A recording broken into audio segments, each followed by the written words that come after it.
Hazır 4% ipotekada olan mənzil axtarırsınızsa bu videoya sona qədər baxın. Biz hal-hazırda Qara evdəyik. Dəyərli izləyicilər, videoya sona qədər baxaraq mənzil barəsində ətraflı məlumat əldə edə bilərsiniz.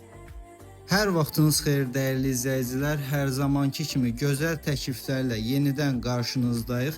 Biz hal-hazırda Qara evdə Romans Palas'ın yanında kirayə mənzil layihəsində satmaq öhdəliyi ilə kirayə mənzil layihəsində 2 otaqlı 120 kvadrat bir mənzili sizlərə təqdim edirəm.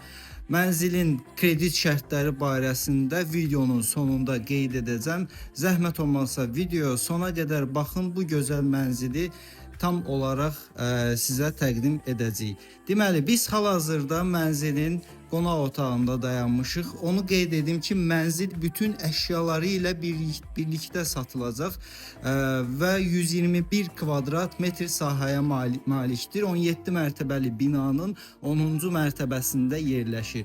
Qeyd etdiyim kimi qonaq otağından sizlərə görüntü təqdim edirəm. Keçid alaq mənzilin giriş hissəsinə. Bura giriş hol hissəmizdir. Geniş holumuz var. Burada hətta divan qoyulub. Keçək biz mənzilin mətbəx hissəsinə. Bura bizim mətbəx hissəmiz. Mətbəx hissəmiz də eyni ilə çox genişdir. Mənzil proyekti həqiqətən çox superdir. Bu hissədə mənzilin eyvanı var. Biz orada daxil ola bilmirik hal-hazırda. Və bu hissədə bizim əldamı, kladovkamız var. Digər hissədə isə bizim ümumi olan hamam otağımızdır. Duş kabin və bütün aksesuarlar hamısı quraşdırılıb. Və yataq otağımız. Yataq otağının da qarşısında eyvan var. Mənzilin qarşısı açıqdır, panoraması açıqdır. Gördüyünüz kimi panoramamız açıqdır. Romans Palas'ın düz yanında yerləşir. İndi isə mənzilin şərtləri barəsində sizə məlumat verirəm.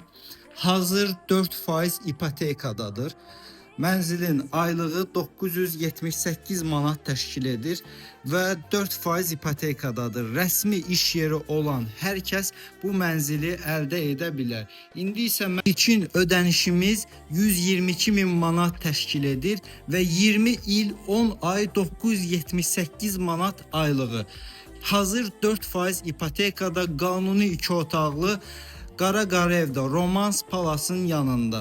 Əlavə məlumat və mənzilə baş keçirmək istəsəz qeyd etdiyim nömrə ilə əlaqə saxlaya bilərsiniz. Təşəkkür edirəm bizi izlədiyiniz üçün.